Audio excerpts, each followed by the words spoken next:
Harry's Wife, part 73.6. Rapid blinking. What does this mean? Hello, I'm H.G. Tudor, and I continue with my sterling provision of the education about narcissism for all of you, with a further analysis of the prominent individual that is Harry's wife.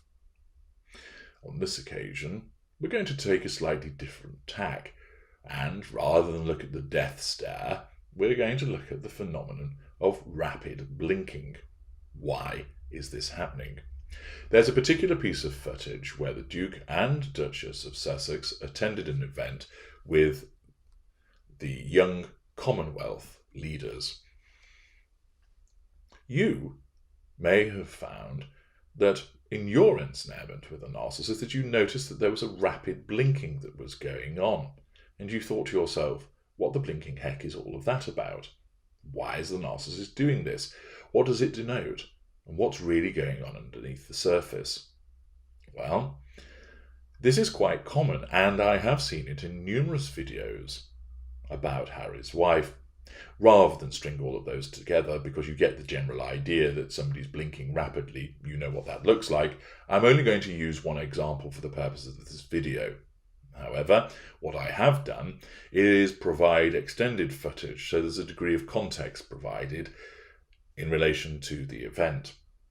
I've stripped out the audio, first of all, so you'll be able to hear what I'm saying over what you're seeing, but also understand the audio is simply some music that's playing at certain intervals, and then you can hear the snapping and clicking of a camera, and the only part where you can actually hear what's being said is when the lady wearing the deep pink, I think it is talking and introducing Harry and his wife.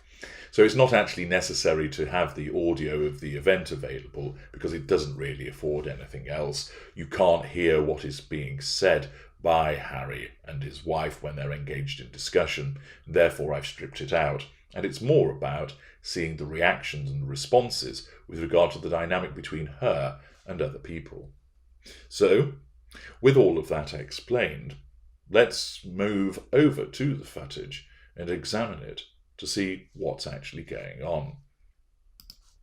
Well, here we start with the arrival of the individuals, the royal gruesome twosome, popping out of their Jaguar, or Jaguar, as some of you would say. Great choice of vehicle. I have that particular model as one of my cars. And then we see Harry wandering over and giving pink coat lady a firm shake of the hand, and along comes Harry's wife. And then we're on to a little speech. Now, interestingly, during this speech, the lady in the deep pink introduces Prince Harry and talks about the fact that he's here today supported by his wife. Now, of course, you'll notice just as the camera pans across that Harry's wife was looking at the ground, and that was just as the introduction was made about the two of them, and reference being made to her being introduced as supporting Prince Harry. Of course, fuel's being provided, but it will be challenge fuel. Why? Because of the consequence that she is only there in a supporting role. And we will pause the video at that juncture to help you understand that when reference is made to Prince Harry being there, he's mentioned first, and to talk about Harry's wife being there in a supporting role. That, of course, will not go down well with any narcissist. We come first. We're above everybody else. Our sense of entitlement and grandiosity ensures that we have to be numero uno, the grand fromage, the big cheese. And of course, in this instance, because she's in a public place, the facade holds for the most part. However, she glances down at the ground, and one can see that when she returns, there comes the fixed rictus grin that we've seen so often. Not a smile that's engendered by the warmth of genuine emotional empathy, but rather generated by her narcissism. Inside, the fury has already started to appear. Of course, she can't run over and headbutt lady in the deep pink, sending her sprawling away from the lectern. That would, of course, damage the facade, so her narcissism isn't given that option to behave that way, Although, believe me, she may well be thinking, I'd love nothing better than going and applying the nut to that individual. Who does she think she is, talking about me being in a supporting role? Don't you know that I'm Empress Meghan, Queen of the Universe, leader of all woke individuals? I am the Queen of Woke. Come listen to me as I spout word salad. The narcissism wouldn't let her assert control directly in this fashion. Similarly, it's not going to let her assert control by shouting, "Oi, Sam & Co, shut your mouth." Again, that would damage the facade. She's also prohibited from asserting control indirectly. On this occasion, because she's so prominent, she can't lean into Harry and say, "Who the fuck does she think she is?" referring to me as second best. And of course that wouldn't necessarily wash well with Harry. Not that her narcissism would care. She can't learn, or rather she can't lean into the gentleman with the slightly wonky tie to her right and say, "Have you heard what she's saying about me, that I'm here in a supporting role? Doesn't she know that I'm vastly important and a legend in my own lunchtime?" No, she can't do that, because the facade would not allow her to do it.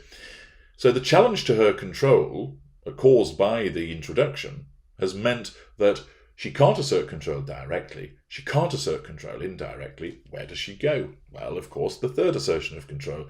She stays in a position of withdrawal, and it forces her to smile whilst within she's thinking about various ways that she could quite possibly shove that lady from behind the lectern and stamp all over her. Basically, her narcissism causes her to think contemptible thoughts towards that individual, as if to say, "You don't know what you're talking about." And in so doing, through the third assertion of control, the unconscious need for control is achieved. And that is what occurs, but the facade is maintained, and we notice the stiffness of the body language that's exhibited by Harry's wife. The hands clasped together, the back rigid, and that fixed grin there once again, but no warmth coming from the eyes. So let us continue and move the video forward. And there then comes a little bit of jokery because somebody whoops in the audience, and then we're on to a group scene.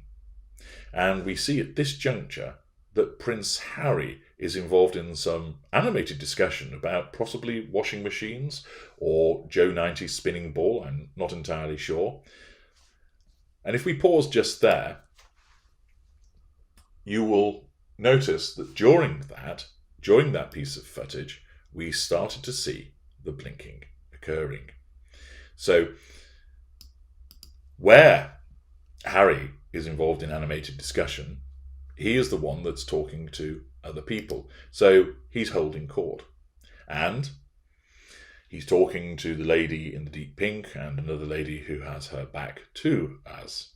And he is describing something, and his fuel isn't going towards Harry's wife. He's directing it, not that they need it, to the two individuals to whom he's addressing. And all of a sudden, we start to see the blink, blink, blink, blink, blink, blink. And you can see that Harry's wife is looking around.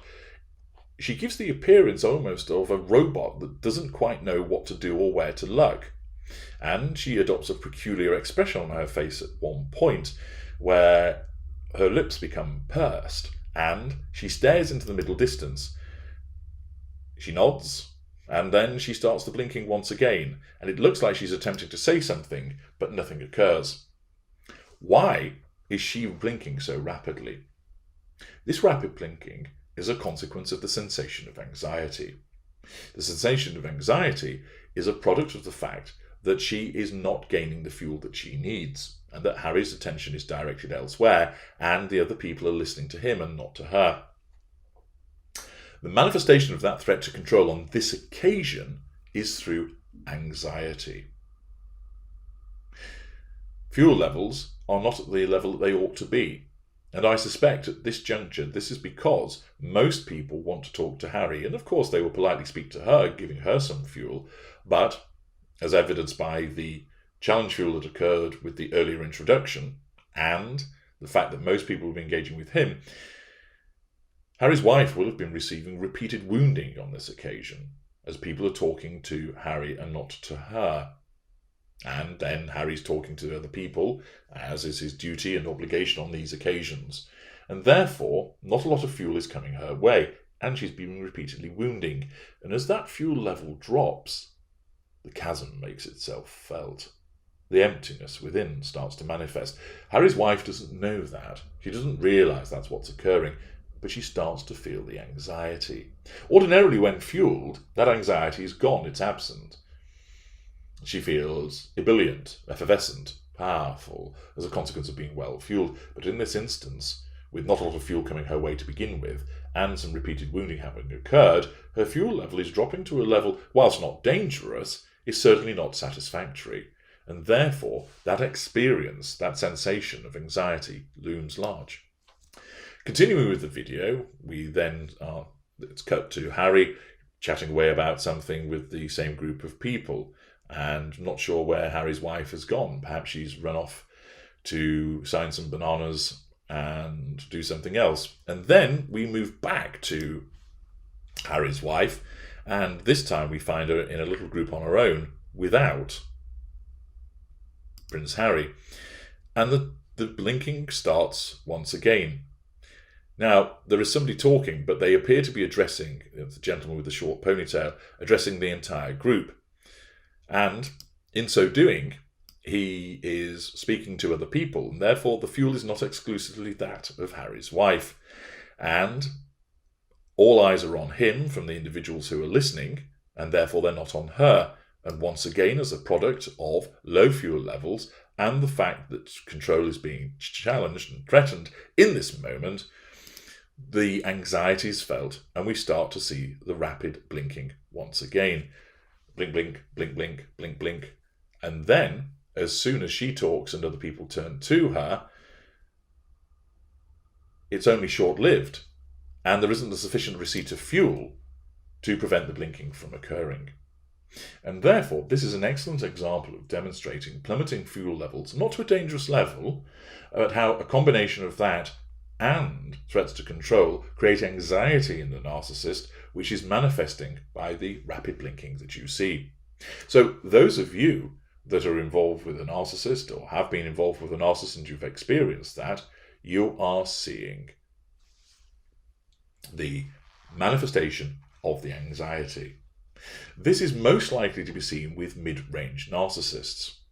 Lesser narcissists would be doing something to draw that fuel by creating a scene, because they don't operate a facade, so they'd wander over and start throwing the canapes around, or deciding that it'd be hilarious to play the national anthem through belching and burping, causing people to turn and pour scorn on them, but nevertheless it's fuel.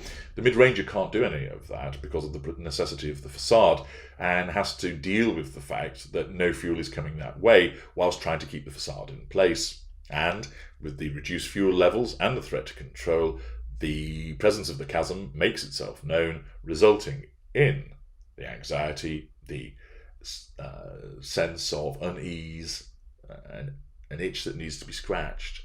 And that translates into the appearance of this rapid blinking. And there you have it.